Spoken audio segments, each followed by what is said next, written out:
নমস্কাৰ মই ডক্টৰ অৰুণ পাল আজি আপোনালোকৰ লগত আহিছো নতুন আৰু সুন্দৰ টপিক লৈ হেতু সদায় মানুহৰ মনত এটা জাগি উঠে মাঙ্গলিক দুখটো কি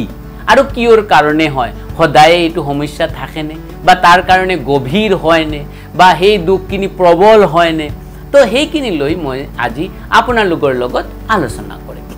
প্ৰথম কথা হৈ গল যে মাঙ্গলিক দুখ থাকিলে কি হয় আৰু মাঙ্গলিক দুখটো ক'ত হয় যদি কোনোবাই জন্মকুণ্ডলী চাবলৈ জানে আমাৰ যত লং লিখা আছে লগ্নটো হল সেই স্থানটো সেই লগ্নৰ পৰা মঙ্গল গ্ৰহ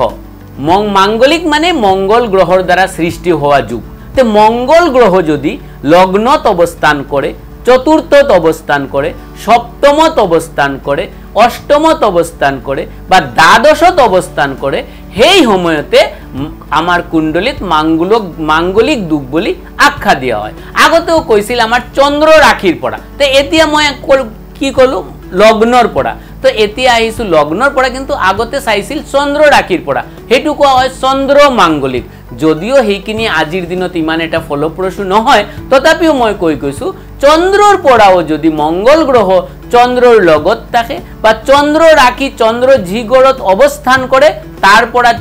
চতুৰ্থ ঘৰত যদি মঙ্গল থাকে বা সপ্তমত যদি মঙ্গল থাকে বা অষ্টমত যদি মঙ্গল থাকে বা দ্বাদশত যদি মঙ্গল থাকে সেই সময়তে কুণ্ডলিত মাঙ্গলিক দুখ বুলি আখ্যা দেওয়া হয় কিন্তু ম্যাক্সিমাম ক্ষেত্ৰত দেখা যায় আমাৰ অহমৰ মাজত মাঙ্গলিক দুখৰ প্ৰভাৱখিনি খুবেই কম থাকে কিয়ৰ কাৰণে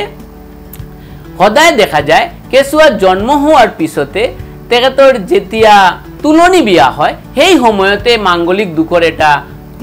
নষ্ট যুগ বিধান কৰাই হয় তাৰ কাৰণে মাঙ্গলিক দুখৰ প্ৰভাৱখিনি কম থাকে কিন্তু মাঙ্গলিক দুখ যে সদায় মাঙ্গলিক থাকিলেই যে প্ৰভাৱখিনি বেছি পৰিমাণ থাকিব হেতু নহয় মাঙ্গলিক দুখৰ প্ৰভাৱ বেছি পৰিমাণ থাকিব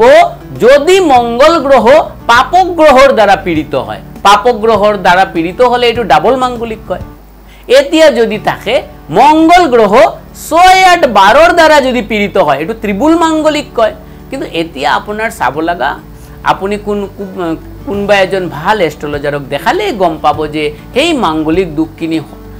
আদৌ ভাল মানে ডাঙৰ মাঙ্গলিক দুখ না সৰু মাঙ্গলিক দুখ হেইখিনি আপোনালোকে ভাল এস্ট্ৰোলজাৰক দেখালে গম পাব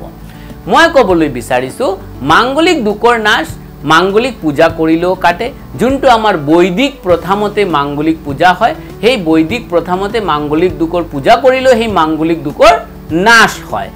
বা কেতিয়াবা দেখা যায় যে সেই মাঙ্গলিক দোষৰ নাশৰ কাৰণে কোনোবাই দেখা যায় আমাৰ ভগৱান বিষ্ণু প্ৰতিমাৰ লগতো বিয়া পাতিও হেইটো আমাৰ মাঙ্গলিক দুখ নাশ কৰে বা কেতিয়াবা তুলসী গছৰ লগতো আমাৰ বিয়া পাতি হেই দুখৰ নাশ কৰা হয় তো মাঙ্গলিক দোষৰ কাৰণে কোনোবাই দেখা যাব যে ৰঙা প্ৰবাল পিন্ধিলে নরমালি মাঙ্গলিক দোষটো না কাটে তার কারণে আপনার বৈদিক অনুষ্ঠান করিলেই আপনার এই মাঙ্গলিক দোষখিনি নাশ হয় আর এই মাঙ্গলিক দুখখিনির মাজতে কোনোবাই চন্দ্র মাঙ্গলিক চায় কোনোবাই লগ্ন মাঙ্গলিক চায় কোনোবাই শুক্র মাঙ্গলিক চায় কিন্তু একচুয়ালি আজিৰ দিনত অকল লগ্ন মাঙ্গলিকটোৱে প্ৰাযোজ্য কিয়ৰ কাৰণে কাৰণ চন্দ্ৰ এটা